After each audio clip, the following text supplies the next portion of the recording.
आज का वीडियो काफी ज्यादा इंपॉर्टेंट है। आज हम बात करेंगे इंडेक्स के बारे में, जिसमें मेनली होगा निफ्टी 50।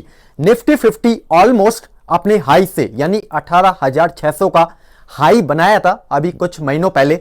वहां से हम देखते हैं तो ऑलमोस्ट 10% की गिरावट हो चुकी है। अभी निफ्टी का लेवल करीब 16,950 के आसपास चल रहा है। यहां पे बहुत लोगों के कमेंट आ चुके हैं क्या निफ्टी यहां से और गिरेगा या फिर यहां से यू टर्न वापिस होगा, जहां से गिरा है वहां दोबारा निफ्टी जाना चाहिए या नहीं जाना चाहिए। आप लोगों के ऐसे ढेरों सारे कमेंट आए हैं, जिसमें आज हम समझेंगे प्रॉपर वे में कि निफ्टी जो अभी लेवल चल रहा है 16,900 का, यहां से और कितना गिर सकता है या फिर यहां से यू टर्न लेगा। सब कुछ हम डिटेल में समझेंगे। जिसको पास्ट जो परफॉर्मेंस रही है निफ्टी की, निफ्टी 50 कैसे पास्ट में चलता है उसके अकॉर्डिंग हम कंपेयर भी करेंगे, जिससे आपको क्लियर हो पाएगा, एक कॉन्फिडेंस आ पाएगा कि निफ्टी यहां पे डिस्काउंट पे आ चुकी है या फिर अभी भी ओवर वैल्यूड है। सब कुछ मैं आपको डिटेल में समझाऊंगा, जिसमें सबसे पहले मैं रेंज बता देता हूं। जो ये 1 अक्टूबर से लेकर 31 दिसंबर, अभी चल रहा है 23 दिसंबर, मैंने ये डाटा 31 दिसंबर डाल दिया है, पर ये जो डेट है वो आखिरी आपके पास 23 दिसंबर तक का ही डाटा रहेगा। जिसमें हम देख लेते हैं एक बार प्राइस टू अर्निंग, निफ्टी की प्राइस टू अर्निंग की रेंज क्या रही है वो हम देख लेते हैं। मैक्सिमम की बात करें तो मैक्सिमम निफ्टी आपको देखने को मिलेगा 18 अक्टूबर को, जो प्राइस टू अर्निंग है 28.17 का मैक्सिमम, ठीक है यहां पे। और ये 20 दिसंबर को lowest price to earning Nifty का देखा गया 22.92 का। यहां पे आप देखते हैं इतना गैप रहा है 28 और करीब 22.92 करीब 23 का, यानी करीब 5 पॉइंट का गैप रहा है निफ्टी के पी में, ठीक है। अब यहां पे हम ये तो हो गई 2021 की बात। एक बार हम 2019 में भी आते हैं। 2019 में 2020 को हम छोड़ रहे हैं क्योंकि 2020 में मार्केट क्रैश हो गया था।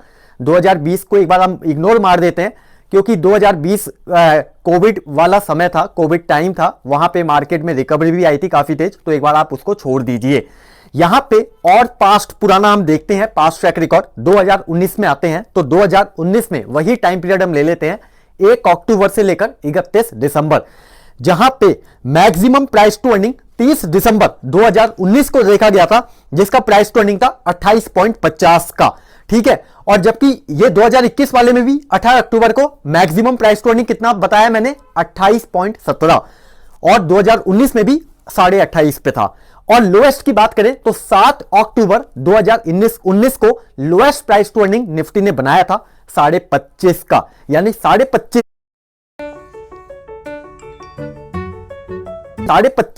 का बिल्कुल लो था। यहां से रिकवरी आ गई मार्केट में और 28.5 के आसपास सेलिंग आ गई। तो ये रेंज चल रही है, मतलब नॉर्मली जो निफ्टी की रेंज चलती है, आप पिछले 10 साल का ट्रैक रिकॉर्ड देख लो। अगर कोई भी मार्केट में कोई ऐसी न्यूज नहीं है कोविड जैसी, तो पिछले 10 साल का आप ट्रैक रिकॉर्ड भी देखते हैं तो पिछले 10 साल के ट्रैक रिकॉर्ड में आपको यही नजर आएगा कि लोएस्ट में 22-23 का निफ्टी रहता है और अपर में 27-28 अपर में रहता है। तो ये आपको रेंज नजर आएगी निफ्टी पी की, ठीक है। तो यहां पे अब 2018 में भी एक बार देख लेते हैं कि 2018 के अंदर क्या रेंज रही थी। 2018 में आप देखते हैं तो मैक्सिमम प्राइस टू अर्निंग 1 अक्टूबर को था 26.62 का, 26.62 का। यहां पे 27 के आसपास भी प्राइस टू अर्निंग कभी भी नहीं गया। और मिनिमम की बात कर लेते हैं तो मिनिमम 24.12, मतलब 24 से नीचे कभी भी प्राइस टू अर्निंग नहीं गया 2018 में भी यही टाइम पीरियड में। इसके अलावा आप और भी टाइम पीरियड देखते हैं, चाहे वो जैन, फेब, मार्च, अप्रैल, मई, जून, तब भी आप देखेंगे तो भी 23 से नीचे प्राइस टू अर्निंग कभी भी नहीं गया है निफ्टी का। अब यहां पे आप देखेंगे कि मैक्सिमम में 28 का आपको प्राइस टू अर्निंग दिखाई देगा और लो में आप 23, ये रेंज बन गई है। मतलब आप एक इसको रेंज बना लीजिए, लो में 23 और अपर में 28 के आसपास। तो आप इसको ऐसे समझ लीजिए कि नॉर्मली 23 या 24 के आसपास निफ्टी आता है तो वो एक बाइंग जोन होता है, और अपर साइड में 27 और 28 के आसपास पी चला जाता है तो वो एक सेलिंग जोन होता है। अब यहां पे जो प्राइस टू अर्निंग में थोड़ा सा डिफरेंस हो सकता है, वो क्या, वो मैं आपको बता देता हूं। आप बुक वैल्यू देखते हैं तो बुक वैल्यू में भी आपको थोड़ा सा डिफरेंस नजर आएगा अदर ईयर के कंपैरिजन में। 2021 को आप कंपेयर करते हैं, क्योंकि पहले जो ईपीएस या जो प्राइस टू अर्निंग मतलब आप ये मान लीजिए जो देखा जाता था वो सिर्फ स्टैंड लोन अर्निंग का देखा जाता था। अभी ये रूल चेंज हो चुका है पिछले कुछ 3-4 महीने पहले कि अब जो प्राइस टू अर्निंग कैलकुलेट होगा वो होगा स्टैंड लोन अर्निंग के बजाय कंसोलिडेटेड अर्निंग ही कंसीडर किया जाएगा, जिस वजह से थोड़ा सा प्राइस टू अर्निंग महंगा हो जाता है और जिस वजह से प्राइस टू बुक वैल्यू भी ज्यादा हो जाती है। फिर भी ये सब एडजस्टेड है क्योंकि कंपनी की जो अर्निंग है मेन वो मतलब ये है कि अदर आप कंट्रीज में भी देखते हैं तो इसी टाइप से माना जाता है जिस टाइप से इंडिया में अप किया गया है। तो यहां पे ऐसा कोई इतना कोई डाउट करने की जरूरत नहीं है। फिर भी आप इसको नॉर्मल रेंज के हिसाब से भी आप देखते हैं, मतलब नॉर्मल 28 की जगह जो अभी 28.5 तक चला गया था, 28.5 मत लीजिए आप, 26.5 27 ही ले लीजिए, मतलब आप स्टैंड लोन के हिसाब से भी लेते हैं तो भी यहां पे अभी जो निफ्टी का पी चल रहा है वो चल रहा है, करंट जो निफ्टी का पी चल रहा है वो अभी चल रहा है 23.39 का, और लोएस्ट में मैं बता ही चुका हूं 22.92 का चला गया था।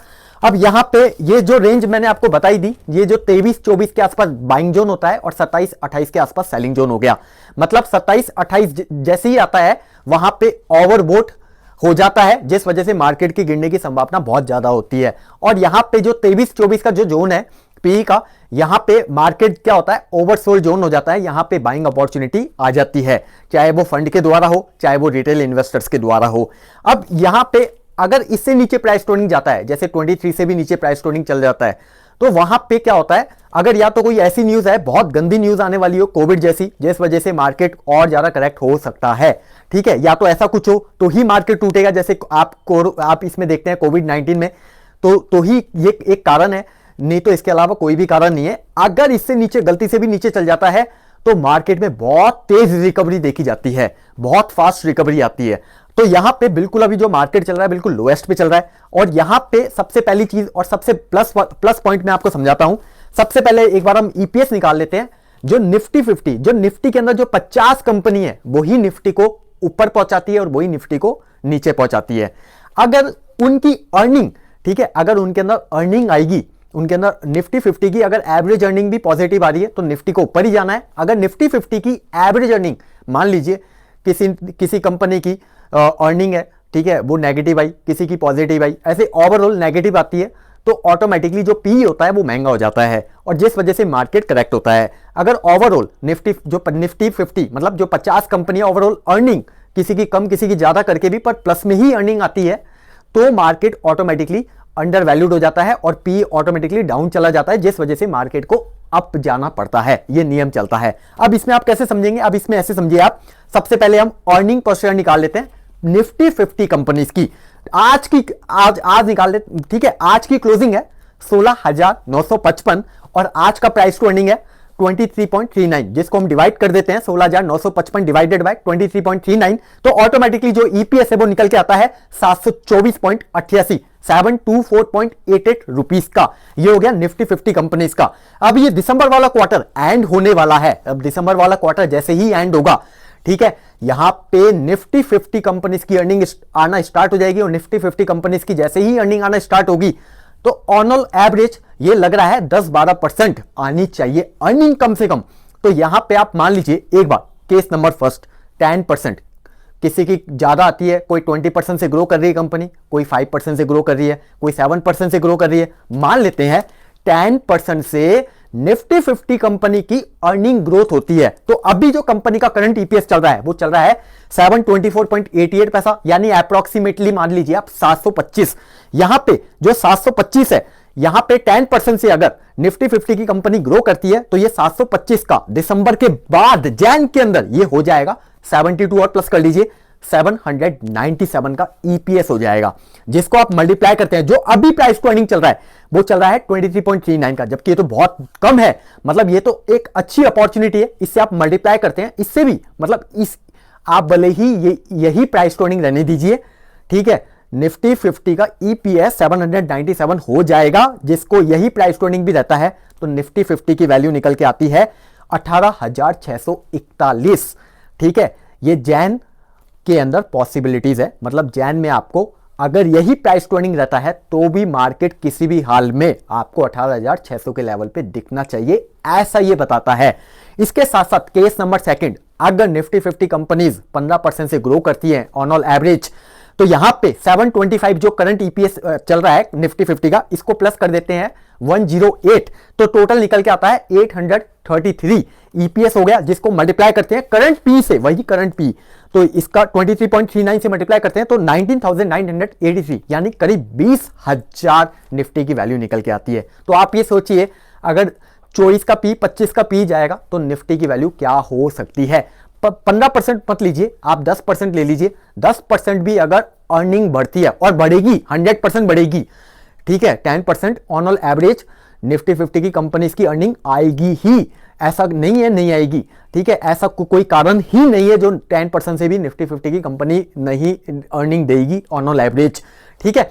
तो यहां पे किसी भी हाल में नहीं लगता कि मार्केट यहां से गिरेगा। अगर यहां से कोई भी कारण से मार्केट गिरता है तो बहुत फास्ट रिकवरी आएगी, कोई संभावना नहीं है 16,000 निफ्टी भी आने का, 1% भी संभावना नहीं है। गलती से भी 16,200 16,300 पे मार्केट आ गया, ट्रेडिंग के हिसाब से मैं देख रहा था, ग्राफ बता रहा है 16,300 लोएस्ट, इससे नीचे मार्केट नहीं जाना चाहिए। अभी जो मार्केट में रिकवरी आई है वो 16,400 से आई है, 16,400 वापिस से मान लेते हैं 16,300 आ गया, पहली बात आएगा ही नहीं, जितना मैं कॉन्फिडेंस हूं आ गया, इससे नीचे किसी भी हाल में नहीं लगता, बहुत फास्ट रिकवरी आएगी और मार्केट 17,500 18,000 का लेवल आपको तुरंत दिखाएगा, मतलब विद इन 7 8 या 10 ट्रेडिंग डेज के अंदर। तो अभी भी यहां पे सेलिंग नहीं करनी, मतलब आप बिल्कुल भी सेलिंग नहीं करनी चाहिए आपको। यहां पे बाइंग अपॉर्चुनिटी ढूंढिए, जो निफ्टी 50 कंपनीज हो गई या जो अदर कंपनीज है जो जिनकी प्रॉफिट विजिबिलिटी बहुत बढ़िया है, अगर वो अच्छे खासे डिस्काउंट पे शेयर चले गए हैं तो उनको ऐड कर लीजिए, बहुत बढ़िया मौका है, ये बार बार मौका नहीं मिलेगा।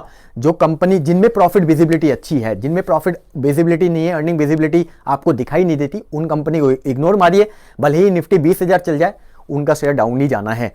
तो आप ऐसी ही कंपनी को पकड़िए जो बहुत अच्छे लेवल पे मिल रही हो। आप कोटक महिंद्रा बैंक देख सकते हैं, रिलायंस जैसे शेयर को देख सकते हैं, एशियन पेंट, बर्जर पेंट, ये बहुत बढ़िया लेवल पे मिल रहे हैं, ठीक है। और आप इसके अलावा निफ्टी 50 कंपनीज के अलावा भी और भी जो कंपनीज है जो बहुत अच्छे लेवल पे आ चुकी है, ठीक है, तो आप उन कंपनी पे वॉच कीजिए, उनमें अपॉर्चुनिटी ढूंढिए। ये लेवल बार बार नहीं आएगा, ये मौका बार बार नहीं आएगा, ये मैं आपको क्लियर कर चुका हूं। तो बिल्कुल भी घबराने की जरूरत नहीं है, आपको जैन एंड में ही निफ्टी का लेवल 18,000 प्लस दिख जाना चाहिए। अपसाइड डाउन साइड जाती रहेगी